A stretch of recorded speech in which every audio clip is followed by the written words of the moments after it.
Mesdames et messieurs, bonsoir et bienvenue dans l'invité de la rédaction. Plongée dans l'univers de la science, c'est ce que nous allons faire ce soir à l'occasion de la célébration du centenaire de la mécanique quantique, organisée à l'occasion de la 18e session plénière solennelle annuelle de l'Académie Hassan II des sciences et techniques à laquelle a participé Serge Haroche. Serge Haroche, qui est notre invité ce soir. Vous êtes physicien, professeur au Collège de France, membre associé de l'Académie Hassan II des sciences et techniques, prix Nobel de physique en 2012 et auteur de La lumière révélée, de la lunette de Galilée à l'étrangeté quantique.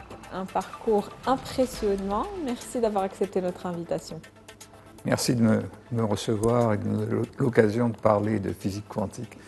Et justement, on va parler, donc cette édition qui célèbre le centenaire de la mécanique quantique. Quand on parle de physique quantique, c'est des mots qu'on entend souvent, oui, mais on ne comprend pas toujours de quoi il s'agit.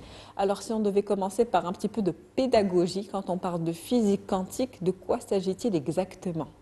La physique quantique, c'est la physique à laquelle obéit la matière et la lumière au niveau microscopique. On sait que la matière est constituée d'atomes et de molécules, et ces atomes et ces molécules obéissent à des règles, à des lois de physique qui sont différentes de celles auxquelles on a l'habitude dans le monde macroscopique qui nous entoure. Donc le monde microscopique obéit à des lois qui nous paraissent contre-intuitives et étranges, et la connaissance de ces lois est essentielle parce que elle nous permet de comprendre comment la matière est constituée et elle nous permet de développer des dispositifs nouveaux utilisant ces lois de la matière pour faire des choses qu'il était impossible de faire avant cette compréhension. Donc c'est un petit peu comprendre le monde de l'infiniment petit. Exactement, c'est comprendre le monde de l'infiniment petit et ça permet de comprendre ce qui se passe dans le monde macroscopique, parce que le monde macroscopique est formé de ces éléments, atomes, molécules, et les propriétés du monde macroscopique reflète ce qui se passe au niveau microscopique. Est-ce que le monde macroscopique et microscopique obéissent aux mêmes lois physiques ? Oui, ils obéissent aux mêmes lois, mais ces lois se manifestent de façon différente suivant qu'on regarde ce qui se passe au niveau de chaque atome ou de chaque molécule, ou lorsqu'on regarde ce qui se passe au niveau d'un ensemble gigantesque d'atomes et de molécules. Il y a des effets statistiques, des effets d'ensemble qui font que les aspects microscopiques sont cachés, sont voilés à l'échelle macroscopique. Ils sont importants pour comprendre les propriétés macroscopiques de la matière. Pourquoi, par exemple, certains métaux conduisent l'électricité et d'autres non. Pourquoi certains atomes émettent de la lumière visible et d'autres non.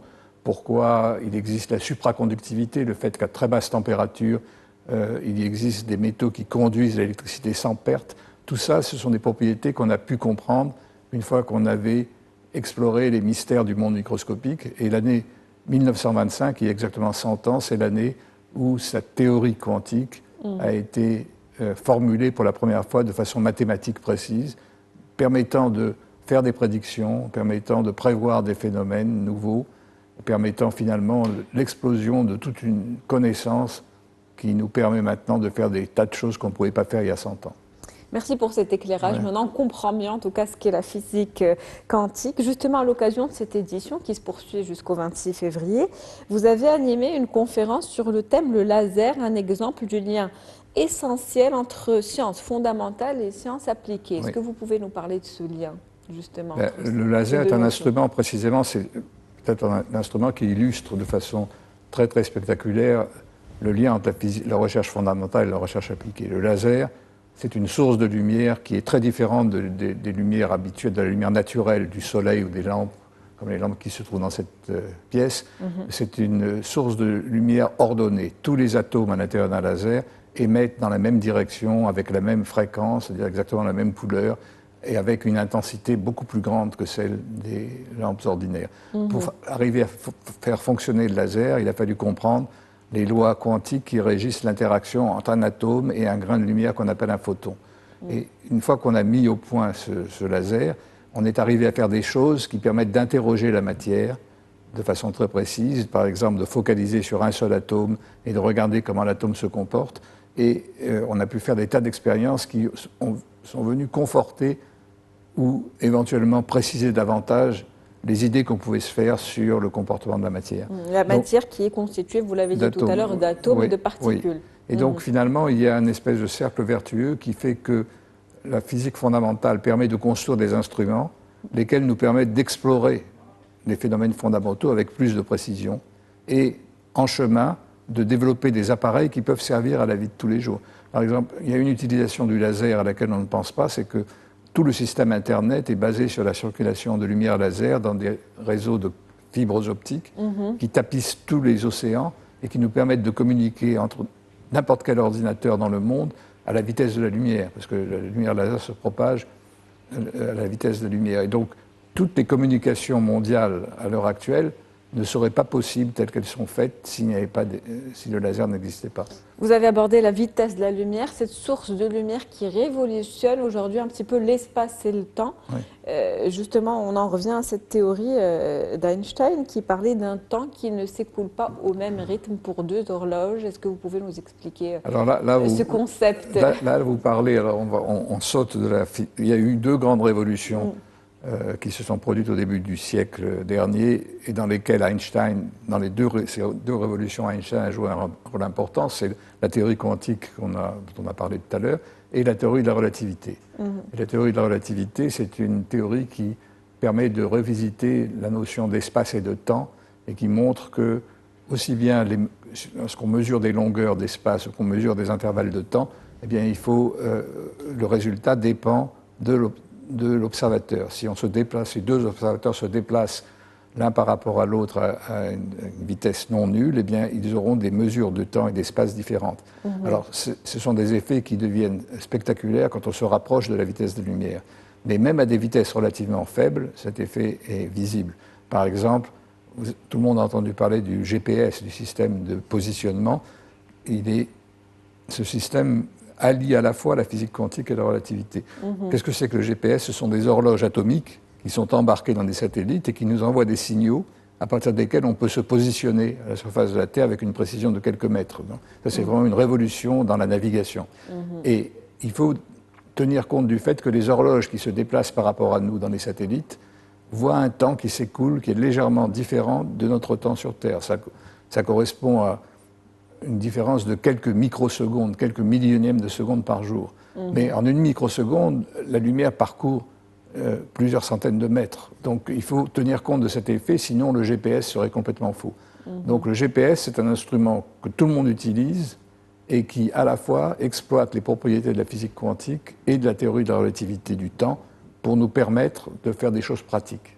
Un instrument, en gros, régi par les lois de la physique, en tout cas. Régi par les lois de la physique, exactement. Vous avez dédié votre vie, justement, à la physique quantique, le monde des particules subatomiques, où se produisent des phénomènes qui défient l'intuition. Quel rapport vous avez aujourd'hui avec l'univers de la science, justement? Effectivement, j'ai été amené à faire de la physique quantique un peu par hasard, parce que ça dépend des rencontres que l'on fait, des maîtres qu'on a eus qui vous ont influencé. Et je suis tombé rapidement dans un laboratoire où c'était ce type de physique qui était faite. Au départ, je voulais faire de l'astrophysique, c'est-à-dire m'intéresser aux propriétés de l'univers en général. Ce qui m'a toujours fasciné, c'est que le monde physique obéit à des lois mathématiques. C'est vrai pour les planètes et pour les galaxies, et c'est vrai aussi pour les atomes et les molécules et les photons qu'on étudie en physique atomique. Donc finalement, c'est ce fait que le monde soit explicable par des théories mathématiques qui m'a toujours fasciné. Et c'est quelque chose qui est basé sur ce qu'on appelle la méthode scientifique. La méthode scientifique, ça consiste à essayer d'observer le monde, de mesurer avec de plus en plus de précision et de relier les résultats de ces mesures à des théories qui, en physique, sont des théories mathématiques. Et c'est cette démarche qui me fascine et qui m'a toujours animé dans mes recherches, mais également dans ma vie personnelle, parce que c'est une démarche rationnelle. Ça consiste à observer des vrais faits, pas ce qu'on appelle maintenant des fake news, à établir des théories qui sont des théories basées sur les faits et pas des opinions. Et donc c'est cette distinction entre opinion et théorie, cette distinction entre faits avérés et faits imaginés formant des vérités alternatives, qui, je pense, est très dangereuse dans le monde actuel. Et je pense que la science et les scientifiques ont un devoir qui est d'essayer de rappeler aux gens qu'il y a une objectivité dans le monde, qu'il y a une rationalité, et qu'il faut, si on veut pouvoir avoir un monde harmonieux et vivre de façon intelligente et de façon rationnelle, il faut tenir compte de cela, et la science en donne un exemple. Tenir compte de la rationalité du monde. Oui. Vous avez donné tout à l'heure des exemples, celui du GPS, d'Internet, Oui.